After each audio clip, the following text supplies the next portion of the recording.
YouTube, bro, check it out, man. We got another one of these NBA jokes. Hey, the schedule just dropped, bro. The schedule dropped yesterday. And yeah, my Hornets, we looking good, bro. First 5 games, we could be 4-1. That's just me being on the bright side, but I think we're gonna be like 3-2. But another thing that pissed me off, I was gonna go to the game on my birthday weekend. Come to find out, I gotta fucking work on fucking Saturday, so I can't even fucking go. Ridiculous. So we pushing the birthday game back a week. We gonna go see the Clippers play. I was gonna see fucking Melo. I was gonna go see SGA hoop, but oh well, we'll go see. I was gonna see Kawhi hoop, but I don't know if Kawhi gonna be healthy. Go see shit. I was gonna say see Harden hoop, but I don't know if Harden gonna be healthy. See shit. We'll go see Norman Powell not on the Clippers no more. Should we go see Bradley Beal hoop? Fuck it, we'll go see Bradley Beal hoop. But let's get into the video. Allen Iverson's wife. Drama kicked off in July I wanna see my 2002 team when hoop, Allen though. Iverson reportedly tossed his wife, Tawana, out of their house with no clothes on. Not once, Come on, AL. not twice, What are you doing but that for? apparently 3 times. 3 times? That's what a guy named Charles Jones told police during a 911 call. Tawana left the mansion and checked into a Marriott hotel, probably hoping for a break from the chaos. The next day, Iverson showed up asking hotel staff about her using fake name because nothing screams subtle like a 6-foot star athlete using an alias at the front desk. Then things really escalated. Iverson and his uncle barged into his cousin's 3rd-floor apartment looking for her. And yes, reports say he had a gun visibly tucked into his waistband. Witnesses said he threatened to kill her the next time he saw her. Let that sink in.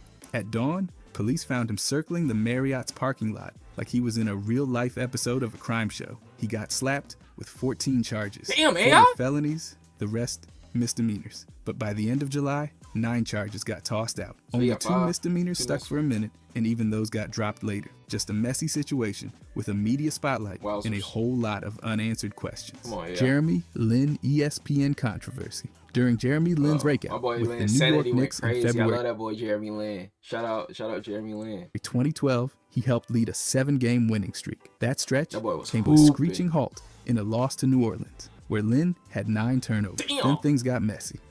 ESPN's mobile site ran a headline reading, "Chink in the armor." It was What the fuck? That gotta be racist. meant to describe a weak spot, but Lin, being Asian American, turned that into a Exactly. controversy that blew up fast. That gotta The be headline was racist. deleted within about an hour, but the damage was already done. ESPN apologized, calling it offensive. The fallout came quick. Anthony Federico, the 28-year-old editor who He wrote ain't got the a headline, job ever was fired. again. He said it wasn't intentional, but ESPN Come on, didn't bro. care. Come on. Then Come Max Britos, a host, It wasn't intentional. Bruh, I just took one glance at it, knew that had to be racist. Who approved that? That gotta go through somebody to be approved.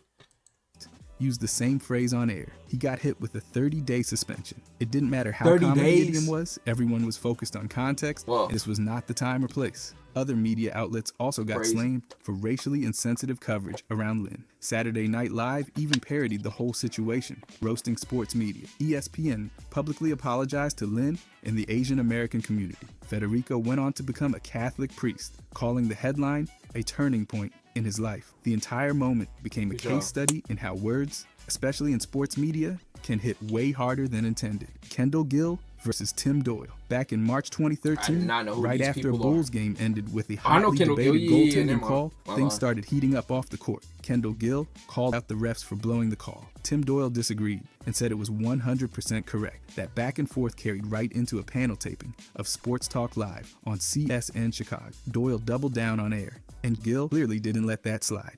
After the show, in the newsroom, Gill confronted Doyle. What started as words quickly turned into shoving. was throwing Then Gill hands. threw a punt. The two Yup, I bumped knew into it. a wall sign, and a little blood was drawn. Uh-oh. No details on whose, but enough to get attention. was Multiple Kendall. sources I was confirmed the there. whole scuffle, including CBS and Crane's Chicago. Witnesses watched it all go down, and the incident spread like wildfire through the media. CSN didn't hesitate. They suspended Gill for the rest of the 2012 to 2013 Bulls season. He didn't return the Whole next season season. either, and by September, he confirmed he was out. Tim Doyle, he kept his job with the Big Ten Network and Shout out faced Tim no Doyle. reported consequences. Years later, Gill did return to CSN, but the altercation left a mark. While watching this, bro, it kind of made me want to play college hoops now. Hey, get to the gaming channel, bro. I might drop some college hoops gameplay, 2K8. But there's for sure college football coming. Stay tuned. There's going to be anything. You see that? I've been there for the longest, bro. Trust me. It just takes time, bro. It just takes On his time. broadcasting reputation. No police reports, no lawsuits, just a brawl in the workplace that played out in the media I ain't gonna say spotlight too much. like a side episode Get to the no gaming one channel, expected. bro. It's starting By the this way, week. if you guys want to Monday. subscribe, I'm going to be posting every day. It's Saturday, Thanks. what? 8/16. Anyways, Get to the gaming Derrick channel. Rose test scan. It's in the Derrick description. Rose lit up Chicago's high school basketball D scene. Rose ACT. Oh, I heard about this. They say D Rose. Anyways, Derrick Rose test scan. I love D Derrick Rose, Rose bro. lit I up love D Rose. Chicago's That's high all school I'm saying. basketball scene and committed to Memphis in 2007. But behind that highlight reel was an academic cloud that would later stain one of the best college seasons ever. Rose failed the ACT 3 times in Chicago, then magically passed the SAT in Detroit. No confirmation ever surfaced on who actually took that. Bruh, the ACT and SAT shit is no joke, bruh. It's no joke. It's not I had an average score. I think I had an average score or below average. But all that don't matter. I still got my degree. I got me a good job. I got me a good job, but it's a bad job because I hate it. I don't get time off. I don't. That can be another story. That ACT shit is no joke, bro. That shit don't prove that you're smart or not. To me, at least. Detroit test, and it eventually got voided by the Educational Testing Service. Memphis that's crazy ran its how own D-Rose check and decided Rose failed three times in Chicago, and then what state he went to in pass? Come on, bro. We know what happened. was in the clear. He played that season, helped Memphis rack up 38 wins, and led them to the national title game. But in August 2009, the NCAA stepped in, ruled Rose ineligible, and erased the entire season. Damn. That's right, every win gone. And just when you thought that was the end of it, Chicago Public Schools revealed that Rose's high school transcript had been altered, a grade change from a D to a C. Again, not enough to disqualify him, but it didn't look great. Things got worse when 5 people in a Chicago-based test-taking scam were indicted. Some had taken the SAT for other athletes, but no one directly tied Rose to them. He was never charged, never formally accused, and faced no personal NCAA sanctions. The school and Rose settled with fans in a $100,000 agreement, no guilt admitted. So while the wins disappeared, Rose's career didn't. He still went #1 in the draft and never looked back. Kevin Johnson allegations. In the summer of 1995, a teenage girl accused then Phoenix Suns player Kevin Johnson of... Brace myself for this, bro. What is that? Accused.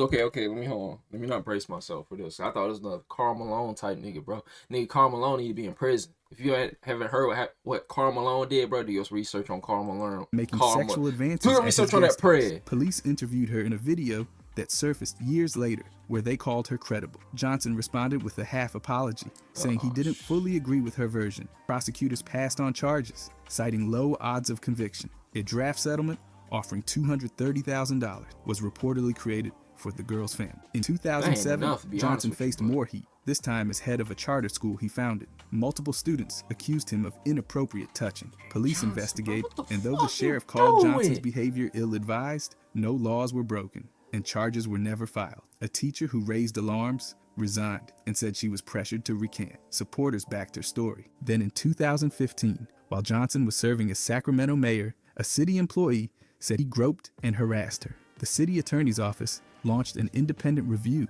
and said the claims couldn't be substantiated. CBS and HBO's Real Sports later aired coverage, spotlighting past accusers and the patterns in Johnson's conduct. Still, no criminal charges have ever been filed. Bro, He's if denied any of this shit wrongdoing is true, the entire time. and he Despite keeps growing doing it, scrutiny bro, and multiple seek help. investigations, Johnson faced no legal convictions. The accusations followed him from the court to City Hall, and they're still part of his legacy, whether he likes it or not. Robert Horry versus Steve Nash. It was Game 4 of the Western Conference semifinals. May 14, 2007, Phoenix had the lead late, up 102-98 with just 18 seconds left. Then Robert Horry went full linebacker and hip-checked Steve Nash right into the scorer's table. Kind of like what Jeff Teague did to Ricky Rubio. I'll never forget that. Nigga Jeff T hip check Ricky Rubio to the bench. That's crazy. Immediately, slapped with a flagrant, and later suspended for 2 games. Horry would later admit on a podcast that the move was 100% intentional. But here's where it hit the Suns harder. Stat and Boris Diaw left the bench during the scuffle. They didn't throw punches, didn't get physical, but they broke the NBA's ironclad no leaving the bench rule. That meant both were suspended for Game 5. Coach Mike D'Antoni and Steve Nash weren't quiet about it either. Nash even said the decision would haunt them forever. Game 5, the Suns lost by just 3 points, 88-85, blowing a 16-point lead. Damn. With momentum gone, the Spurs closed out the series in 6. That one moment flipped everything. The league defended the rule, saying it had to apply it exactly as written. Critics, they point out how rough the Spurs had played all series, without serious punishment. Nash got hit, kneed, tripped, but only Phoenix saw guys suspended. Years later, people still talk about that play. Whoa. Nash got hit. Only the Suns players got suspended, and the Spurs players didn't? Bro, that's crazy. Entire postseason, because it kind of did. Isaiah Ryder spitting incident. Back in November 1997. Isaiah Ryder spitting? Hold on.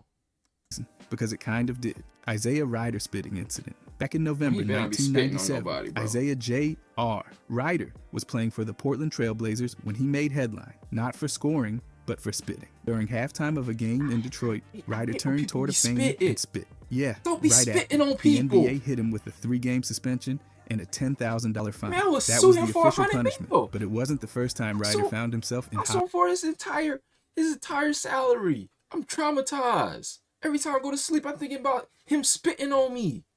Whoa, hold on, never mind. Let's get back to the video. Go back to 1994, when Ryder was with the Minnesota Timberwolves. During an autograph dispute at a sports bar, he kicked a female manager. He was convicted of 5th-degree assault for that one. There's no debate about it. It's on the record, and it's not a great look.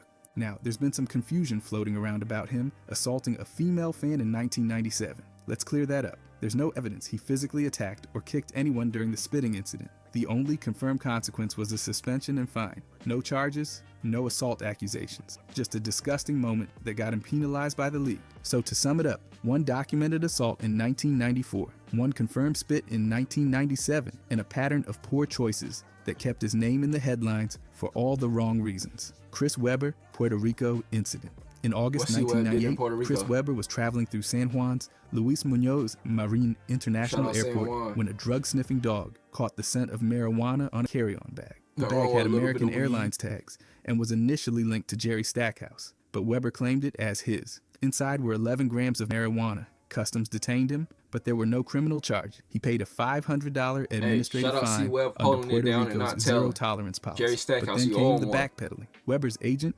insisted he didn't admit anything and that a woman named Shane Johnson, a travel companion, owned the bag and the weed. Meanwhile, Phila wasn't buying it. They yanked him from promotional duties and soon after ended their endorsement deal entirely. This wasn't Webber's only run-in with the law that year. Back in January, he got arrested in Maryland on charges including marijuana possession, DUI, resisting arrest, and assault. No serious charges were dropped, but he still paid a $560 fine. So the Puerto Rico episode did happen in a vacuum. It was part of a turbulent stretch that helped convince the Washington Wizards to trade him to Sacramento.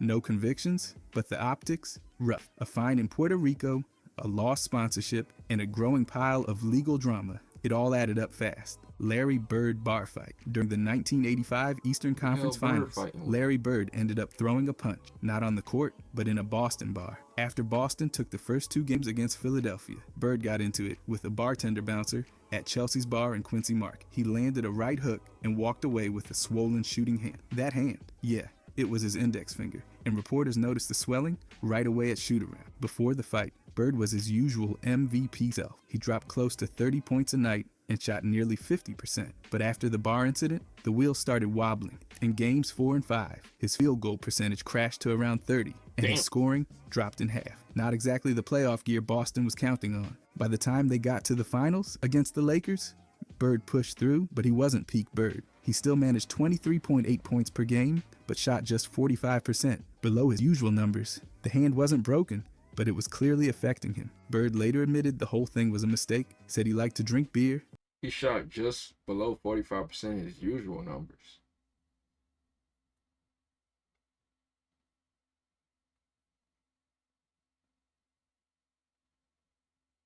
What was he averaging before this? I mean, basically he took down there half less, And go 50 out. less. Called it being in the 50 wrong less. place at the wrong time. The Oh, Celtics. here you go. 30 points a game. So let's say he was shooting like what? 20 shots. He started shooting 10 shots, bro.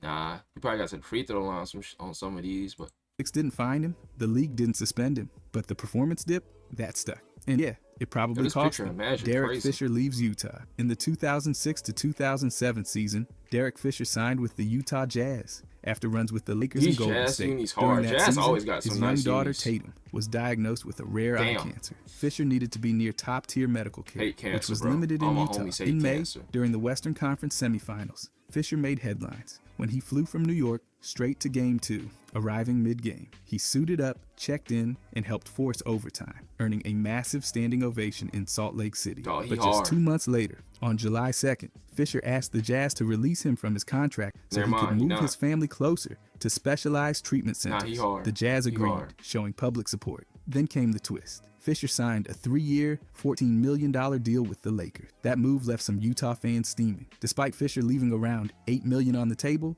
some fans accused him of using his daughter's illness as a way to get back to Los Angeles. When he returned for the playoffs the next year, the cheers were gone.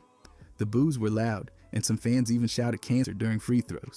Critics called the reaction classless. Columns slammed the hypocrisy of fans turning on a father trying to take care of his sick daughter. No fines, no discipline, just a choice that put family first and still managed to ignite a bizarre wave of resentment.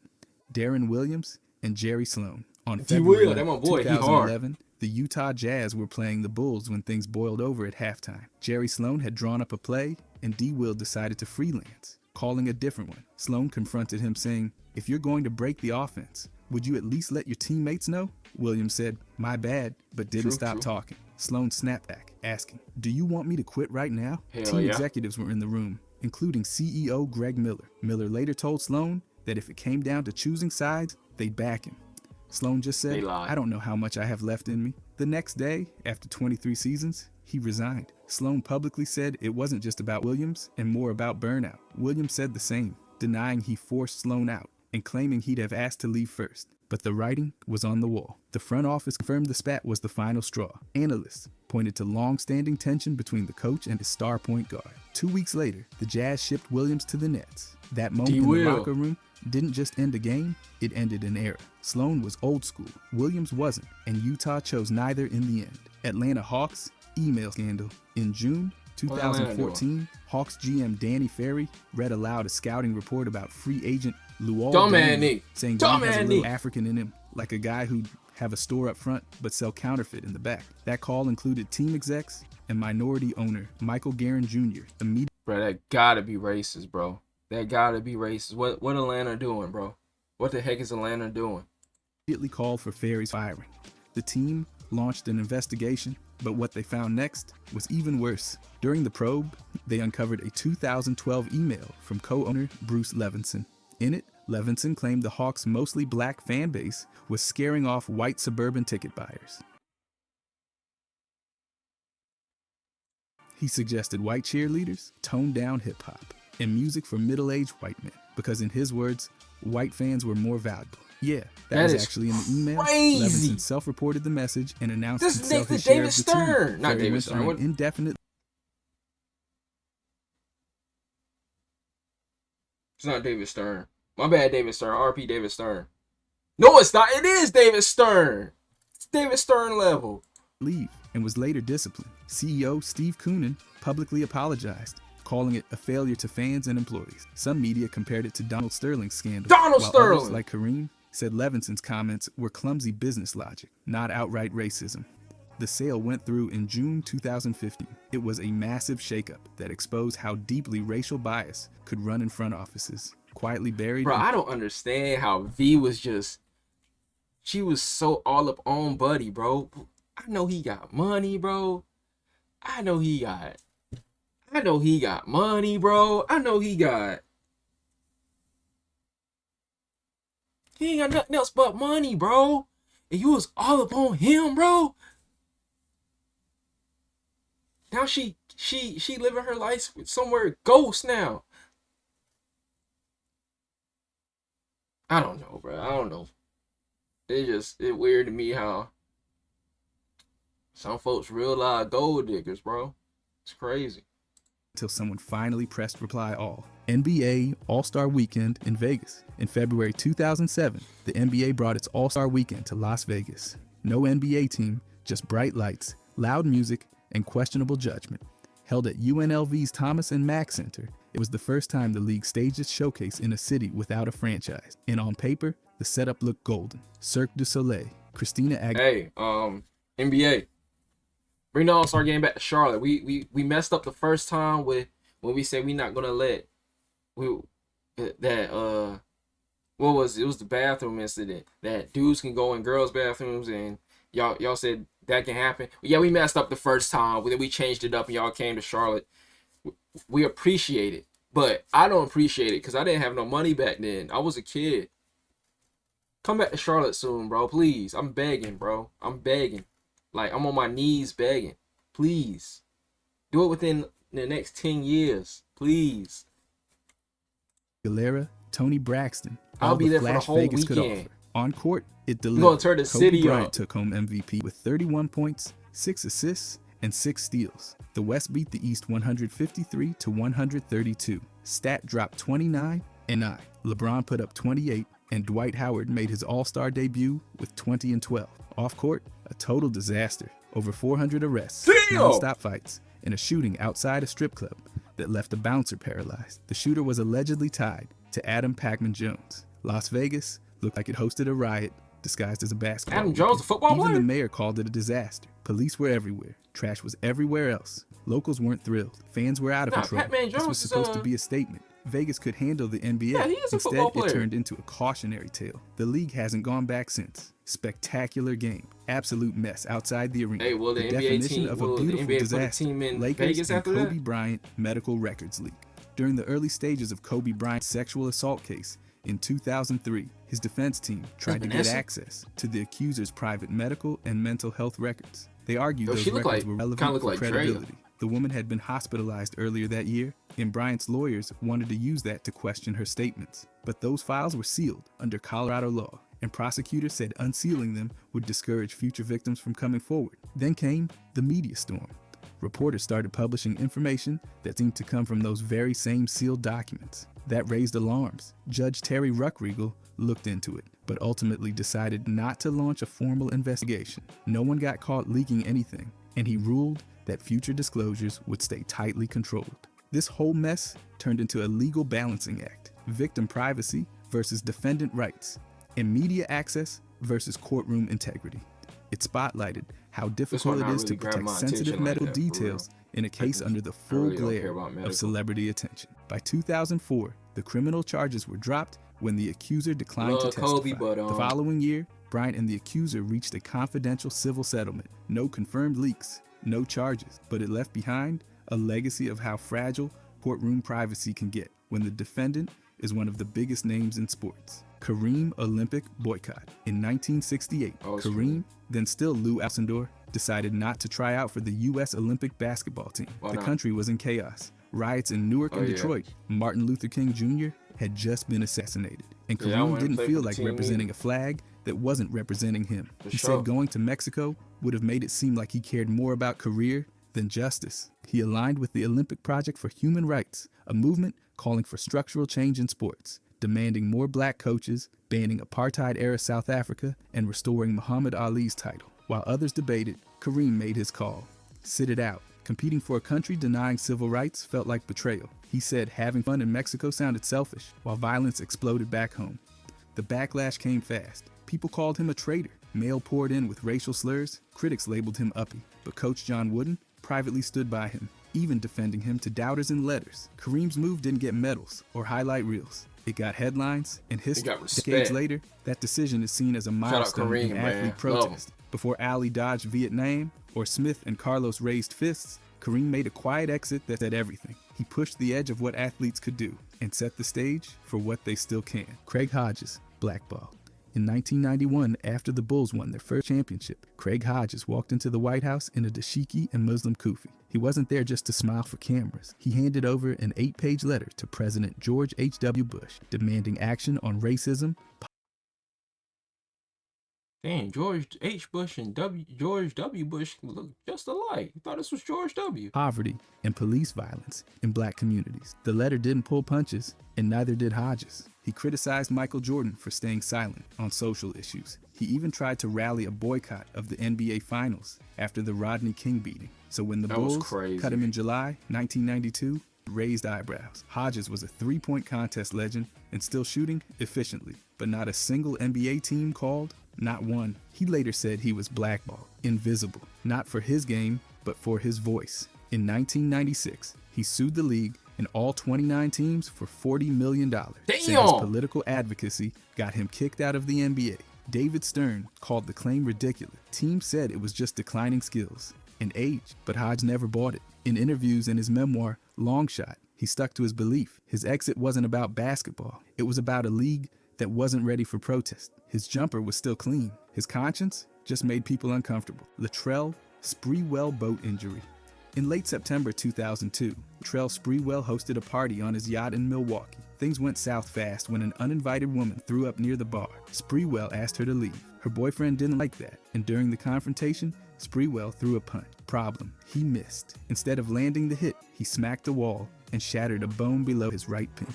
That's his shooting hand. He needed surgery and was out at least 6 weeks. The Knicks weren't thrilled. Not only did he injure himself off court, but he didn't report it right away. The team fined him $250,000, the largest fine they'd ever handed out at the time. He was barred from team activities while he recovered. Sprewell's camp tried to change the story. His agent claimed the injury happened while adjusting the boat's navigation after hitting a wave. Sprewell himself denied there was any fight, said he just slipped. He later sued the New York Post for defamation over how they covered it, asking for $40 million.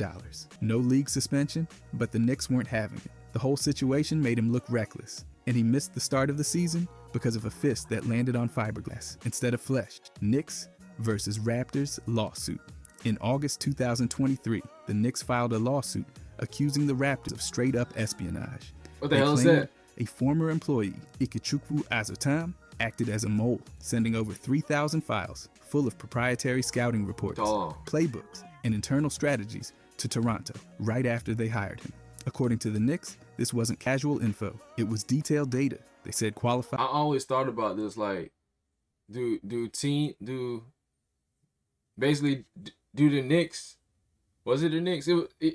Either one of them, you know what I'm trying to say. Do they send moles in, pay them to go scout, then go get information on the team, how they run their business and how they scout players, then after their 2 or 3 years, they come back and tell them? Like, I always thought about that. Like, so, trade that's crazy. The Raptors called the whole thing baseless. They said most of what Azotam shared could be found on public databases like Synergy. Still, the Knicks pushed for more than $10 million in damages. And then things got stickier. A federal judge ruled the case had to go through NBA arbitration, meaning Commissioner Adam Silver would oversee it. The Knicks were not thrilled, pointing out that Silver has close ties with Raptors Governor Larry Tannenbaum. Too bad, said the court. The hearing is set for late July 2025. That's nearly 2 years after the suit was filed. In the meantime, the Knicks have blasted the delay and accused the league of dragging its feet. At its core, this case is testing how far teams can go to protect digital strategies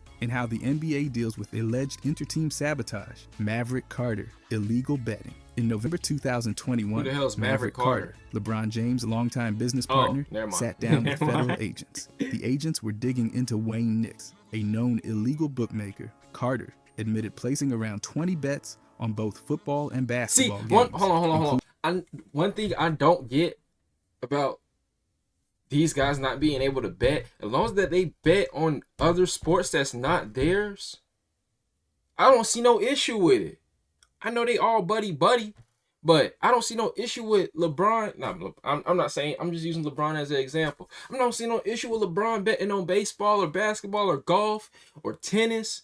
I have no problem with that, but he can't bet on basketball. No issue. I don't see why they can't bet on other sports. NBA matchups through but like LeBron agent, buddy, right here, he can't. Nah, you can't bet on sports, bro. No, you're banned. You can't bet on sports because that's your client, bro. You can't, because your client gonna tell you, bro, like, yeah, I'm not feeling good today. I might sit out second half. You like, oh word, he's sitting out second half. They got LeBron at 30.5 points. Nigga, I'm taking an under. Let me take Michael Porter over rebounds. He had 5.5 over. I'm dropping $100 on that. 300 payout. No, you can't do that, bro. You can't. He estimated each bet landed somewhere between $5,000 and $10,000. Carter wasn't a target of the investigation. Like I said, cooperated $5,000, fully, $1,500, and was never charged. $15,000. And while betting on NBA games sounds like a career killer, league rules didn't actually cover him. NBA bans players, refs, coaches, and team staff from betting, but not business managers. Never mind. Same deal with the players' union rules for agents. Carter, he falls outside both. He said he couldn't recall betting on any Lakers games and insisted he never placed bets for anyone else. LeBron responded that he only found out recently and made it clear Carter acts independently. He's his own man. LeBron. Wait. Pause everything. You don't remember what games you bet on? You're not a real gambler, bro. I can tell you what games I bet on. The last game I bet on was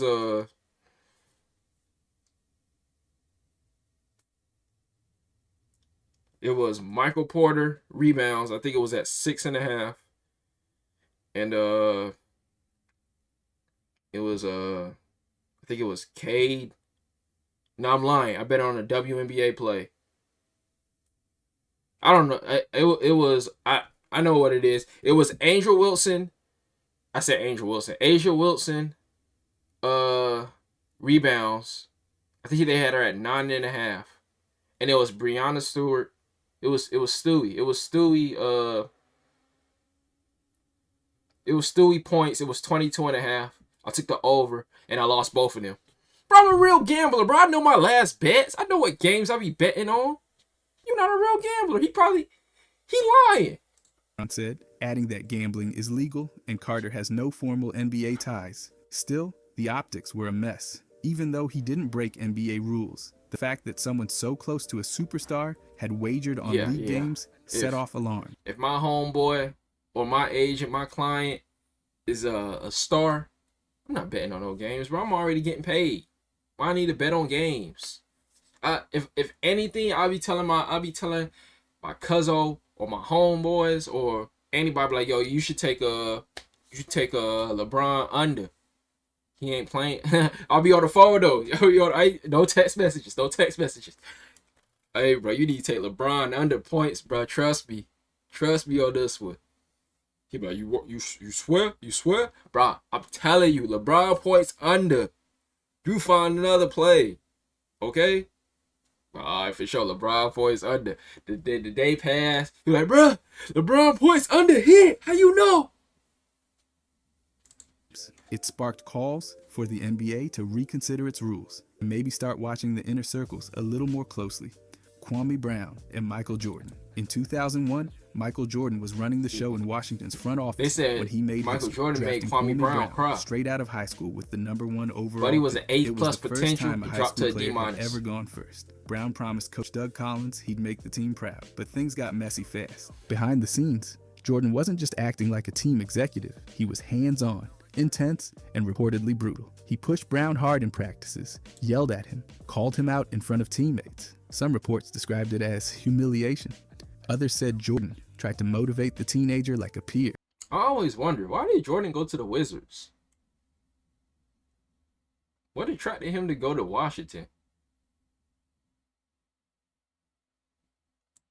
But Brown just wasn't ready for that kind of heat.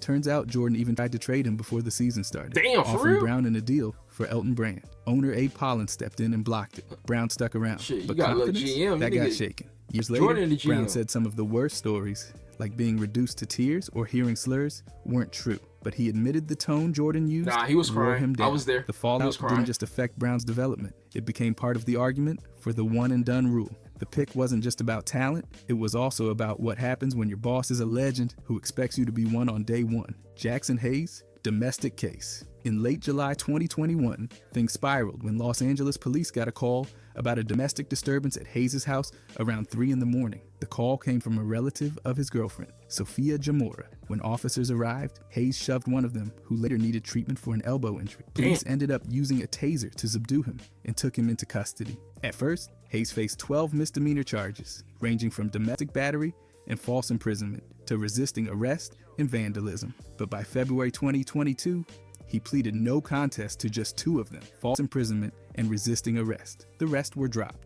A few months later in June, the court sentenced him to 450 hours of community service, a full year of domestic violence counseling, and 3 years of probation. He also had to pay restitution to the officer. Then in November 2024, surveillance footage surfaced showing Hayes pulling, pushing, and even spitting at Jamora. The video included her telling bro, stop spitting on people, bro. That don't make no sense. Why y'all just go spit on people? That's disgusting, bro. You want somebody to spit on you?